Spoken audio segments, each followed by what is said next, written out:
Over the last 23 years, I've worked with a lot of different real estate agents and a lot of teams. Well, today's guests are a little bit different because this is one of the few teams that I've worked with where they're brother and sister. We're going to be talking to the Shimmon group today with Lauren and Kyle Shimmon. And it's interesting because although they're similar, they're still so different in their approach and how they've gotten the business, how they work in the business, and how they're able to make sure that they've built a successful business that will continue to scale and grow. And where they've come from and where they're going is a little bit different, but I think also something that's really helpful for real estate agents, or maybe if you're looking for a real estate agent, then I think you're going to want to pay attention to today's episode. All right, really excited today. So we are here with the Shimmon group, and we've done something a little interesting because we're breaking you up into two. Okay. You know, I love the fact that you and your brother have a different approach to your business, and you're both very driven, but you're both different, which is, I think that's what people look for in a team. And I'm super excited to kick things off with the team lead, Lauren Shimmon, who's joining us today. Yeah, thanks for having me. Yeah. So tell me a little bit about you and who you were as a person going through the things that have led you to this point. What's brought you to this chair? Like the start of my real estate career and how I got here? Or Yeah. unusual way of doing things. I jumped into real estate, as we were talking about before, when I was still finishing my degree at University of Illinois. And blindly just did not realize that might not be the smartest decision. But I got licensed while I was finishing an internship at the University of Illinois. My boyfriend at the time, his father was a custom home builder out in the suburbs. Okay. And in the city, the way they do new construction, they hire real estate firm to sell their properties. And Right. the suburbs, they don't really do that. Either they don't have anyone representing them, or the developer represents themselves, or they just have somebody that's unlicensed selling the property as a salesperson. Yeah, like a sales force. Right. And so they kind of wanted to branch out. They saw what was working in the city. And so his best friend started his own firm to start representing just straight builders in the suburbs. But the market started crashing right when that happened. Yeah. So I think I got one sale under my belt in 6 months when that was happening. So, and at that time I was like, I can't do this. I'm going to go into the city where things are moving. And I got under a team that was selling investment properties all over the country. Okay. And then doing general brokerage in the city of Chicago. So kind of did two things at once and kind of got my feet wet all over the place. But then the market really started crashing, and a lot of these investors were coming to that team that sold them their investment properties and said, I don't know what to do. I'm underwater and I just need to get rid of this investment property instead of my house. Okay. Help. I don't want to go bankrupt. I don't want to go into foreclosure. What's a better way to save my financial future? So we started learning how to do short sales when no one was really doing them. No one had a short sale department. So to put a timeline on this, then you started, looking at the reference for the crash then. So that means you started back as early as like 2006? Yeah. Wow. That's so literally when I started. So you finished selling. school, or you were going to school. You said you thought maybe that wasn't the best idea. Yeah. Why is that? Because when I started getting involved in real estate, I realized where you're getting your business is from your sphere of influence. It's not from leads. Okay. And my sphere of influence were college kids. Like Right. they weren't buying houses. Not then. No. Now And it's now it's a different world. Yes. Yeah. No one could get a job Right. at that point. So everyone was living at home, and they just really didn't have the sphere of influence that would help me Now a lot of people sustain a career. they get into this business because they think it's going to be easy. Yeah. Right? They want to have income that they can make while doing other things, Yeah. right? I mean, going through now, you were a student, but you don't strike me as the type of person who did this as something that you thought was going to be easy or something you No. could, just do on the side. No, I was going into it full time. Okay. So no, I didn't think it was going to be something easy at all. I was going into this full time mentality. Just a lot different than what I definitely thought it was going to be, for sure. Like everybody else, I guess. Well, I mean, it's impressive though, because there's so many people who have come and gone in this business since 2006. Yeah. On my side of things as a mortgage lender, going into that time frame, so many people I knew that were very good at what they did quit. They left. I got yelled at by a lot of 20-year brokers saying this is not how we do real estate. And I was like, I'm not telling you how to do this. The bank is telling you how to do this. And if you Wow. want to bite my head off and file an IDFPR complaint about me, go ahead. It's going to go nowhere. You're not going to get the property. Do you think that was a benefit for you, that you came into a position, Huge. you were new at this, so you Yes. didn't really know No, I didn't know what I another didn't way. know. Right. Yeah. So I honestly, I tell people this story.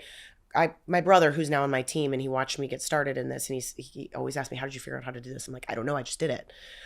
So when the short sales started happening, the lead of our team was like, "This is how we're going to do things now." I was like, "Okay, I'll take the lead. I'll start mailing your past clients saying, if you're underwater and you want to get rid of this property, a short sale might be an option for you. Call us." I was personally negotiating and calling banks, their short sale department, wow. and learned so much that I would have never known otherwise. So yeah, I didn't know what I didn't know, and every day was different. I mean, no bank had a short sale department at that time. They didn't know what they were doing. So And let's hope they don't have, yeah, have to exactly. again, right? Yeah, I mean, people call me now about how to do short sales. I'm like, they don't have short sales departments anymore. I don't know what to Yeah. tell you.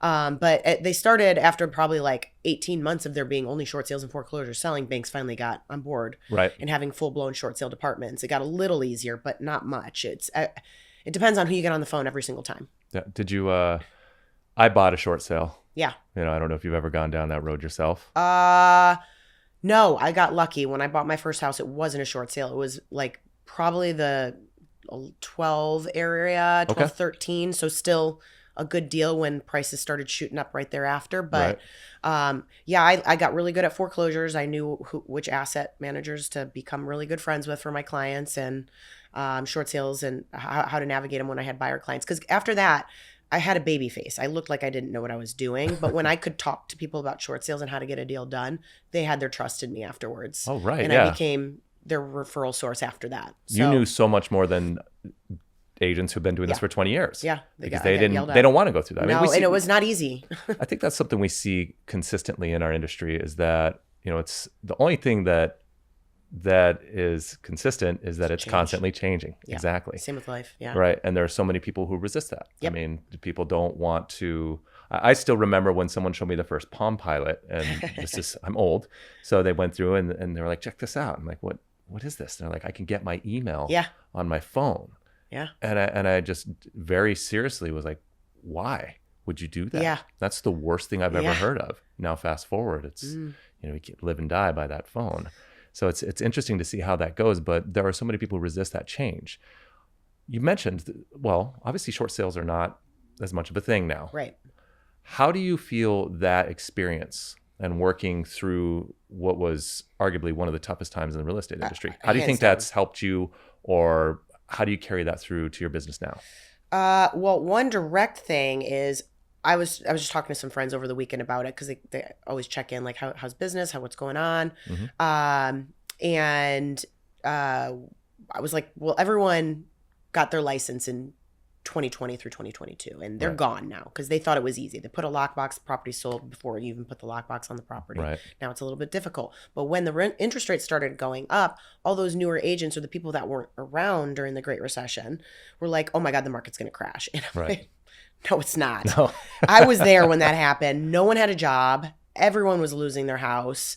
No one had equity. No equity, right? That's not that the same factors are not around right now that were there when it was literally doom and gloom. The world was upside down. But I didn't know any better, right? It was my first time with a job, so I was just chugging along, doing what I thought I could do to make money, and then it flipped. I remember when it flipped, and I did my first deal where I got through inspection and we started preparing for closing, and I was like, there's not a 6 to 9 month wait until I get paid that I might not get paid. Like, I remember that happening and being like, whoa, this is actually pretty easy compared to what I was doing before. And then it flipped. Huge, though. Oh, yeah. I mean, that nails it on the head right there. Like you said, this is a lot easier. And, one of the things that as I've gotten to know you, you're definitely not afraid to roll up your sleeves. You work hard, and you're driven. And I love the way that you continue to push your education. Like, I can see how I did not know you when you were working on short sales. Yeah. But I can absolutely see how you were very successful at it, because it just matches your personality. Yeah. And, the conversations we've had about going through and understanding when things get tough. Yeah. Right? Yeah. So speaking of that, what do you think is one of the toughest points, or what do you think people are having a problem with in the real estate market right now? Right now, obviously interest rates. Yep. But I think we're at a point now where people have closed with higher interest rates, and life happens. They've got to buy another house now. So you're starting to see those people trade the houses. So that's alleviating some inventory issues. Just people in general, consumers just do what everyone else does. So if no one's buying, no one's buying. If people think the market's bad, they think everyone thinks the market's bad. And they look at national headlines and they don't compare it to their local, hyper-local market. Like I work primarily in River North, and that is a completely different market than Westtown, Logan Square, Lincoln Park, Lakeview. You've got to get to the microeconomics of things and not look at things in a big scale and be able to talk through those points with people. So if I've got a buyer that wants to buy in Lincoln Park, I got to tell them, you're probably going to be in a bidding war. And you need to know that. If you're in River North, there's tight inventory, but you might have a little bit more time to shop. Right. But just knowing kind of, you have to look at those data points and understand your market. But I think that kind of answered your question. It's just the challenges of how every market's a little different. Definitely the interest rates and the unknown, the uncertainty that is affecting people. But I think you and I were talking about a bigger point that we're seeing a lot across the board is Fannie Mae and Freddie Mac are cracking down on any building doing any sort of structural updates. They think they're safety issues and they're not. And they're saying if you're doing an upgrade to your building, the roof, facade, anything, we can't lend in that building anymore. Yeah, and that's killing the do not lend list is deals. a real problem. Huge. And it was, and this stems from, was 2021, right? Yep. In Surfside. Miami, Surfside condo building. I mean, when you go through and you read the story, it is scary. You know, there was, I think it was something like 1:30 in the morning or something. This tower came down. It was ultimately it was about 96 people died. Now the interesting part about that, as you go through and you do the research, is that it could have been avoided. For years. This wasn't just 2 weeks before someone said, "Hey, you might want to pay attention to this." There were signs that there were issues, and I think that what got missed is that the parking structure. There was a swimming pool on top of the parking structure, which they had resurfaced several times. They had added planters, these huge planters, things where it wasn't designed for that load-bearing weight. And what happens is the concrete T's that you see that support structures, it's called punching through, and they punched through, right? Everything else sags around it.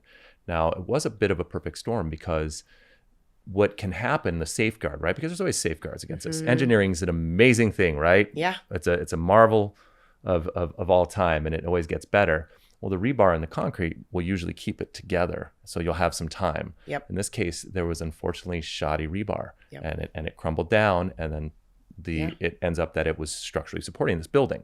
But now what we're seeing, like what's happened since then, is that lending has said, okay, this is a problem. I've seen this as a problem. I've been doing this for 23 years. There are projects from 23 years ago that still have the same parking issues, in the Chicago. Now, the difference is that parking structure may be across the street. It's not even part of the building. Right. But the reality is that people have been kicking the can down the road. So the lending industry comes out and they say, okay, we're not going to lend if there's anything that can be deemed a critical repair. It's the interpretation of the critical repair that's starting to become a problem. Is it safety issue, like it's about to fall down, or is it you're just doing routine maintenance because you need to stay on top of it? And Chicago has fail safes that Florida don't. They've got a majority of the people there are retired, fixed income, don't want to increase their monthly budget. So if there's a project that needs to get done, they just kick it down the road. How can we do small repairs? Don't raise our HOAs because we can't. So that's a perfect storm, like you said. Chicago doesn't do that necessarily. If the city comes knocking on your door, you better fix it or you're in trouble. Fannie Mae, Freddie Mac need to realize that we have protections here that prevent something like that happening. What it is the management companies. So management companies are a real problem. They are. I hear this all the time because people say, "Oh, well, you can't get because what happens is someone can't get a loan, right? Fannie Mae, Freddie Mac says we're not going to lend on this project, and the HOA usually what happens because they want to do as little as possible. They think they know everything. It's very hard finding a really good proactive property manager because the company can be good, but you're only as good as what property managers that's sitting in that building. And I can't tell you how many times I've come across people and I'm like, "This is a problem," and like, "Don't worry, we've got it." And I'm like, "No, you don't. You don't know what you don't know. You think I've already gone through this. I'm trying to help, and you're not allowing me to help." And they're not proactive enough. It's very rare that I come across a very good property manager that's proactive. Yeah, I was going to say I'd have a hard time thinking of any. I've got two off the top of my head that I know of. That you have two more than me. Then you're doing very well. Yeah, because I saw this 18 months down the road in a property in Lakeview, and they took over a former property manager's seat in the building. So it was a new Okay. property manager that came on board, and they saw all the writing on the wall and said, you need to take care of this. And then there was a fire in the building, and it was a perfect storm where Fannie Mae was like, oh, no, yeah, we're not lending in this building. Right. So he was proactive enough to help the board figure out how to get that resolved. And I had a sale pop in there that I had a lender help me get it off the Fannie Mae Freddie Mac do not lend building. So it helped. But he was proactive. I've got another deal right now that just fell through, and a property manager's like, no, we're not going to give you any of the documentation that you need to help get this removed. We've got it. And I'm like, I don't think you understand that you do not. Right. Well, because they'll say the same thing. Oh, well, someone just closed here last week. Exactly. Someone got a loan here. Obviously, it's not a Exactly. problem. It's like, Yeah. well, that's not the way this works. Exactly. And ultimately, that's why that's why we are where we are, because we're in a position now where you really have to force the hand of these management companies Yes. and to try to get them to move forward. Now, pivoting with that, looking at the way you were able to understand the short sale market, right? Now you could say a big problem we have right now is working through this do not lend list. How are you using your experience and that and what I've seen is just that grit that you have to work with your clients when they're either selling their property or working with buyers? How's this changing your approach? So one thing I've always done that I notice a lot of brokers don't do, the good ones do. I'm very proactive and diligent on my intake process whenever I have a listing. Okay. So I work a lot in the high rise market. So a lot of the buildings I already know, and I have condo documents on file, but I want to read the meeting minutes to see if I already know if anything's going to pop up. So I get a lot of the answers that any buyer is going to be asking up front. A lot of these brokers don't do that. They don't know this stuff until they're under contract and it kills a deal. I learned during that Great Recession, to your point, not to do that, because too many deals do fall apart because it was at that time unwarrantable because there were too many investors in the building and there wasn't enough in the reserves or contributing enough to the reserves at that time. So that was a separate issue. So I'm very proactive in taking that stuff. So if I see anything that looks like there's going to be a big project coming up, I'm actively seeing like this might be an issue. Okay. Running it past a lender to see if it might be, like someone like you having to take a look at it. Yeah, for sure. To see if you think that it could be an issue that would pop up. So I'm very proactive on that front. So I don't want a deal to fall apart before it falls apart. So that's kind of the lens I look at when I know that this is going to be an issue moving forward. And you're educating the sellers on that when you're taking a listing. Correct. Let's say that you have a listing coming up. Someone, let's say you're being interviewed for a listing. Sure. Right. And there's a problem. Yep. You're going to be upfront with that, right? Yes. If that seller doesn't want to listen to what you have to say because the agent who just came before you that they interviewed didn't bring it up and they don't think it's going to be a problem. Right. Maybe that agent should work at one of these management companies. Yeah. Because it sounds like the general You get paid no matter attitude. what then when you're at the management companies. I don't. Would you pass on the listing? Probably. Yeah, that's good. Yeah. Overpriced listings and stuff like that. Yeah. I don't work for free and you're going to end up doing that. So no, if the deal's going to fall apart because I can see the writing on the wall, yeah. Unless they're going to listen to me and take my advice. Like I know this lender, if if a building is going to have issues, I pass it off to a lender I work with that I know can get creative. Like somebody like you, I could say preferred lender in this building. This is how we're going to get the money for the people. Exactly. Right. And this is why that's a problem. Exactly. And how we have to approach it. Yeah. I like that. I think that's great. So now the Shimmon group, right? You're partnered up with your brother. Yeah, not my husband, my brother. Well, you guys are a very striking family. Yes. So I remember before I knew you were brother and sister, and I saw the You two of could you. tell. I assumed actually. I was like, okay, look at. You would be surprised. Yeah, it's hard to surprise us in this industry nowadays. Yeah. How did you make that move? How did you guys team up? Around 2018, 2019, I was starting to grow my business to a point where I could see how it was going to become more and more service oriented, which I like. Okay. I like that because that's how I'm a referral based agent. Sure. Relationship. So if I can keep you for years to come as you transition to more and more homes or know other people, the relationship is how you keep them. So I was getting too busy where I couldn't maintain that level of service that I wanted to. So I knew I wanted to expand and grow a team. Okay. And at that time, my brother was becoming overwhelmed with his job, and he and I talked back and forth about what's going on, and I was like, I'm going to start a team. He surprised me, and he's like, well, what would you do if I wanted to join your team? And I was like, I don't know. I have to think about this.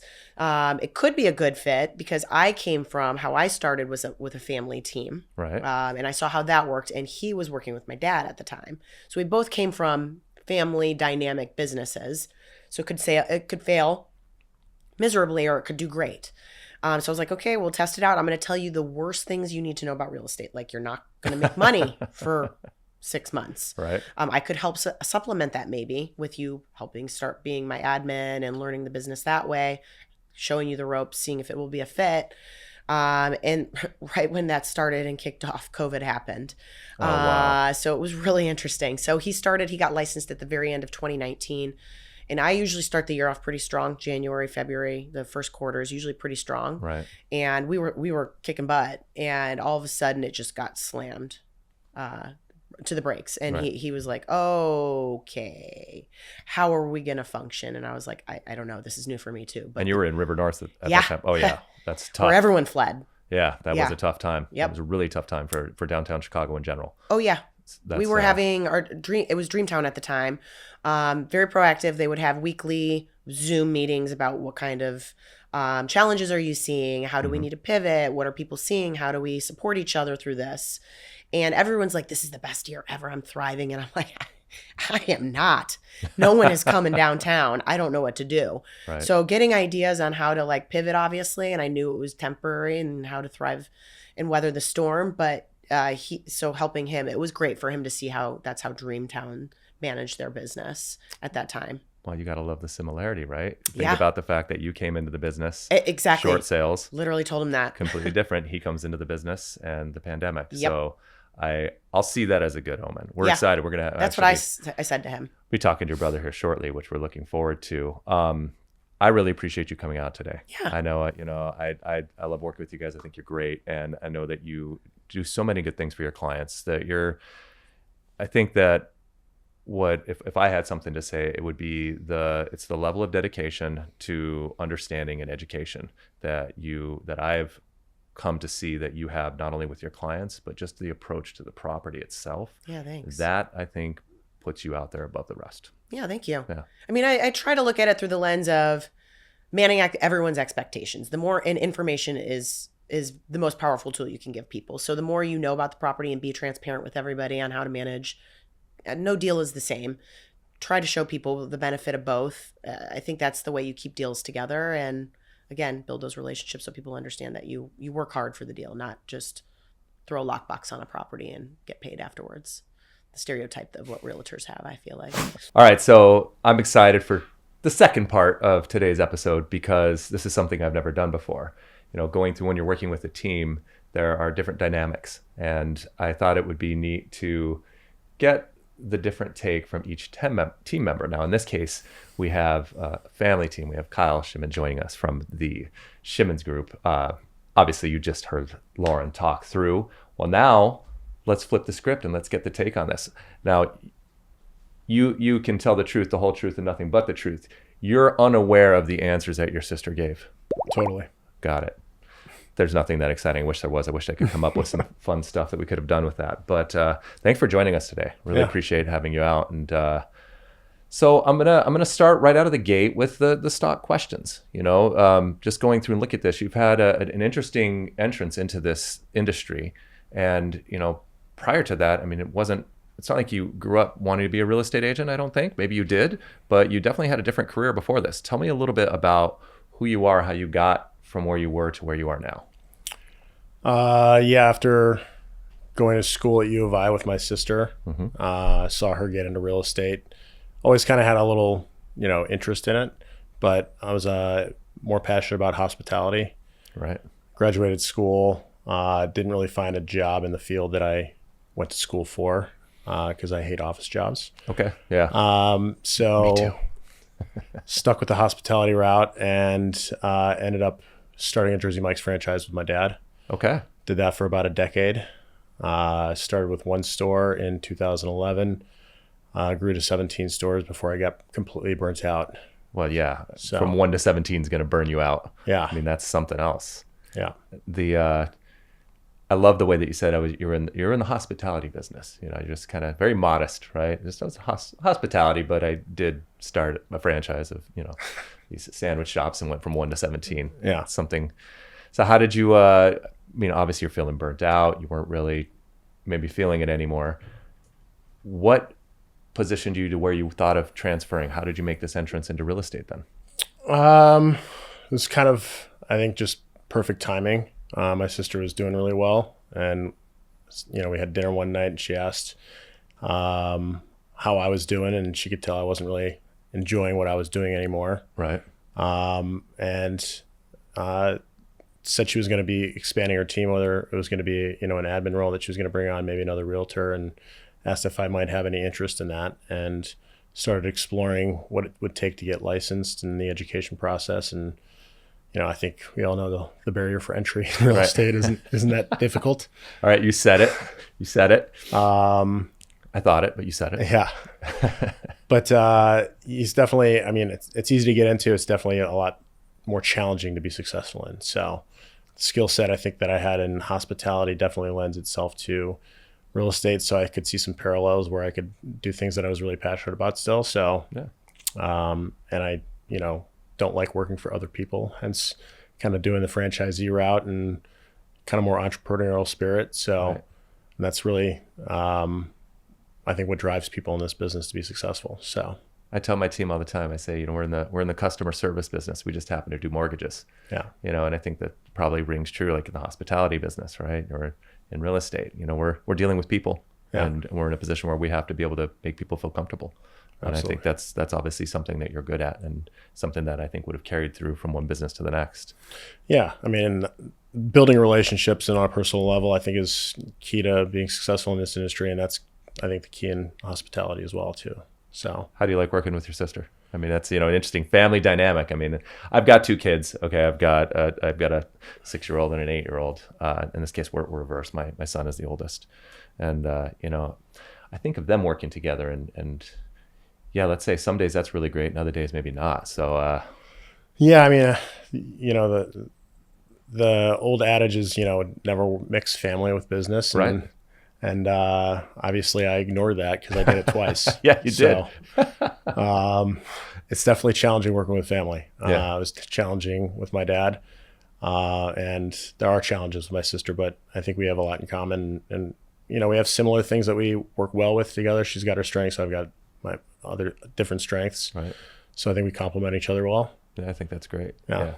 I would, I think that there's also just that idea of trust, right? When you're going through and you're working together with someone, especially in an industry like this, the fact is that you know that you can trust each other 100%. Yeah. And you grew up together. So you know your strengths and weaknesses. We sure do. I think, I would hope we have each other's backs too, because I think you need to have somebody that you really trust in this industry that can help provide guidance and, bounce ideas off of and vent to when you need to, because there's definitely some struggles you have, and, in life in general, but when you're getting started in real estate and you don't know what you're doing, you definitely need somebody to lean on. I met my wife at work. She was a loan officer as well. Very successful loan officer, one of the most successful, and a killer. She's really good. She's better than me by far. And, it's definitely something that I've come to appreciate because the conversations, like she gets it, right? She understood. She knows what I'm talking about. If I'm complaining, it's someone who understands exactly what I'm going through. Yeah. I love the fact that you did have the, worked with your father first. Now you're working with your sister. You're going through and doing that. That says a lot, though. I think that says a lot about family and the fact that family's obviously very important. I would say probably with not just with you, but with your sister and your entire family network. I'm guessing. Yeah, absolutely. Yeah, that's tremendous because let's face it, you're working with people to buy their home. It's very personal. Yeah. Right. I think that's one of the things I love about your team dynamic is the fact that you're in a position where this is something that's completely personal, and they know that when they're working with you, you're working with a network of people that you trust. Implicitly, like there's that. I think that makes people feel more comfortable. For sure. Yeah, networking in the business and having good vendors to refer and having good working relationships definitely help get deals done, especially the challenges in today's market for sure. So now while looking at that, it's funny because I will share with you, we talked a little bit about when you got into the business. This was your sister got into the business during a time that was very interesting, right? We had the Great Recession, if you will. Our industry collapsed, the economy. And she got into it when it was just such an interesting time. Now you got into real estate, it was started right at the beginning of the pandemic, right? Yeah, I got my license October 30th of 2019. Oh, wow. Didn't know what was going to be in store for me in the next few months after that. So how do you think that helped you? How do you think the fact that now, fast forward, here we are at the time of recording, entering the second half of 2025. I mean, you've obviously seen a lot. How do you think that entering at that time frame has helped you compared to, what you've seen over these years now? Well, I think the last few years has been a pretty similar market, but when I first got in the industry, it was a totally different market, and nobody knew what was going to happen. So just experiencing the shift and how to navigate still doing business while everything's shutting down was challenging but interesting. I mean, there's definitely the essential workers and the essential services. I don't think anybody really thought real estate was still that essential. Right. But as we came to know it, it was still very busy incredibly busy, right? Even during lockdown periods. You obviously had to follow certain rules and try and be creative in how to show places, but people needed a place to live, so life still went on. Now, I know your sister focuses a lot in the River North area. Do you branch out further from there? Do you consider yourself to be more of a focus on a wider footprint? I mean, I know as a team you cover, whatever it takes and wherever you go, but you mentioned being busy during that time frame. Well, we know that River North was not very busy. Right. So did you find success outside of that pocket? Yeah, I mean, initially in my first few years, I did more business outside of downtown than I do now, but the primary focus of my specialty is pretty much downtown high-rise market. Got it. I definitely know a lot of the city. Other pockets I'm not as familiar with, but all that takes is a little bit of research and understanding the data. So, well, I mean, you're a Chicago guy, right? You're alumni here. You're a position where I know going through, you appreciate the restaurant scene here. You like your sports teams. Absolutely. I'm not going to ask you to out yourself as which fan you are for which team, because we don't want that to go the wrong way for anyone who's watching. But I think that says a lot, though, because you really identify with the culture and what the lifestyle looks like for someone who wants to live here. Yeah, I mean, I'm a pretty proud Chicagoan, pretty loyal to the city. I think it's gets a lot of bad rap in national media, but some of it deservingly. But I think when most people come here and experience it, especially just away from the tourist trap, they really understand how great of a city this is and how livable it is in comparison to the coasts and just stuff that isn't as exciting as Chicago. There's a lot of culture here. There's always something to do. I think there's a lot of Chicagoans that still need to explore more parts of the city because there's a lot of things that they would find they would be interested in outside of what they generally do. What do you think is one of the biggest challenges for if you're working with someone who wants to buy a home in Chicago and they're approaching you? Can you think of anything that seems to be a problem, or maybe just, their mindset, or what do you find challenging for someone who's looking for a home right now? I think the biggest initial challenge is really figuring out what they want, what their goals are. Okay. I think they don't know what they want most of the time. But you kind of try to clue in on a few of the things they say.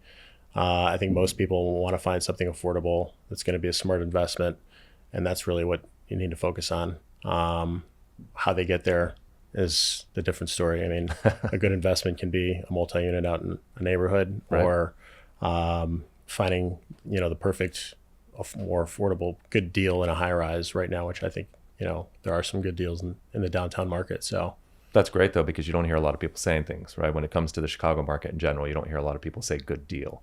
Yeah. I think it's obviously been one of the things I love about our market. It's one of the most stable markets in the country, and it has been. And that speaks volumes when you're talking about being able to find a deal. Obviously, the fact that you're focused in that area and you understand it makes it that much easier for you to identify what that good deal is. Do you ever have anyone bring a deal to you and they're like, I think this is a really good deal, and you can see and you're like, no, this is not? For sure. Yeah. Especially because I know all the buildings so well downtown. So, some people think, oh, this is the exact location I want, but they aren't aware of, potential special assessments in that building, the history of HOAs increasing, right? Just some of the stuff that people don't know at first glance when they see a listing online. So yeah, buying a condo is a lot different than buying a single family home. For sure. Now, obviously, within special assessments, HOA increases, these are some of the bigger concerns. Can you think of anything else like that would be different that someone needs to know when they're buying a condo? I guess the history of the downtown high-rise market, especially like River North, really blew up in the early 2000s before the recession. So when people bought then, they were buying at a premium. And when people buy real estate, they really want to make sure that it's going to be an investment that's going to appreciate. Yeah. So unfortunately, it is a stable market in Chicago. You can still make money, but I wouldn't say it's a boom or bust market where people can buy something and 2 years later they're going to sell it for a massive profit. It's kind of a long-term game here. Absolutely. And there was that's interesting. So I didn't realize that. So in 2000, people were paying a premium for that area, which obviously we saw during right when you got into the business during the pandemic, that was taking a turn. Yeah. Because of, although Chicago as a whole is a stable market, obviously there are pockets that were going to go up and down. And it's interesting to see how that was do you think that people paying a premium in 2000 had an impact on the room for growth and as far as, moving forward? And if so, do you think we're a little bit more balanced now? Well, the first part of the question, I'm not really understanding what you're... Well, you think about it. If someone comes in and they're paying a premium in 2000, right? But then pandemic comes in, obviously fast forward many years later, people paid a lot of money to live in a certain area. Yeah. And then all of a sudden people are fleeing the area. So the property values dropped a little bit, or maybe there just wasn't really a lot of activity going on there. Yeah. So that could actually bring a little bit of balance. You see where people are like, okay, now we're getting back to more of a normal state. Do you think the market is a little bit more balanced and normal now based off of that history? Yeah, I think so. People's lifestyles have changed so much since then. I mean, working remotely, hybrid schedules where people want to live in proximity to where they work versus their lifestyle are totally different than what they used to be. So I think it's becoming more desirable to get back downtown because it's more vibrant. There's more entertainment, better restaurants. Obviously, there's great restaurants and entertainment all over the city, but it's kind of the epicenter of, the nightlife and restaurants in Chicago. So, and it's easy. I think it's one of the easier spots to live, to get around to most of the rest of the city. Obviously, if you're traveling out to the suburbs and doing a reverse commute, can be a little more challenging. But if you're trying to go to different parts of the city, say if you work in the West Loop, it's easy to live in River North and get there. Right. I think that isn't the joke that it's an hour to anywhere in Chicago to Chicago. Pretty much. Something I've seen these memes, right? Yeah. But you make a really good point, because the downtown area is one of the easiest areas to get out and to go towards any of the other neighborhoods. Yeah. Which is tremendous, because I mean, Lincoln Park is great. It's a great area, but wow, getting in and out of Lincoln Park is a pain. Absolutely. Like it can be a nightmare. Yep. I lived in Logan Square before moving to the Great Migration to the suburbs. Oh, don't hold it against me. And when it was time to leave Logan Square, the congestion there was out of hand. Like it got to that point where I wanted to go 2 miles and it was going to take me 40 minutes to get there, which is driving me nuts. So I think that downtown market really does still have that quick in and out, which is nice. Yeah. Nice to see. And the reality is that that's the basis for what makes Chicago such a great city, besides the different neighborhoods, which is amazing. The architecture that you see downtown. I know you were just recently traveling, right? You had some European travels. I did, yes. I just got back myself. I mean, that's what we go when we're going around these cities. We're always saying, like, look at this building and look at this. That River North area, and being that close to the river and all that, the buildings that are there. I mean, I think that's probably one of the most magical things about our city. For sure. I think it's a little pretty inspiring when you wake up every day and are able to walk around beautiful parts of the city. So I'm glad to hear that people are warming up to that. So you're seeing a stronger migration pattern back into the River North area, into the Loop, and into the downtown area. Yeah, for sure. And I think, the people that are moving to Chicago, I know, it's a debate on whether Chicago loses population or not. Right. It depends on what data you look at. But I think the primary people that are moving back into, especially downtown, are younger people that want to be there. Right. So it's definitely a good rental market to be in. I think it's a good long-term investment to buy in this market, because it's always going to have strong rental demand in the future. And it's going to keep that kind of energy and lifestyle in that part of the city. I love it. I think it's great. Versus, I mean, there are definitely some cities where they've lost that luster. So, well, we came close, right? For a minute there, it was looking pretty bleak. Yeah. But, I'm glad to see, Chicago's, if anything, it's resilient. Absolutely. And that's what we're seeing. So, That's great. Well, thank you for coming out today. I really appreciate it. I've loved working with your team, and the dynamic that I've seen between you and your sister is that you're both very driven. I think that the fact that you have an approach from an educational standpoint, I know that your sister's definitely very focused on that, right? The fact that you've had that history in hospitality and that you've built up from understanding how to work with family. I mean, I think that alone speaks volumes for everything. So I just appreciate you taking the time to come out and talk today. Well, I appreciate being here. Yeah. Thank you.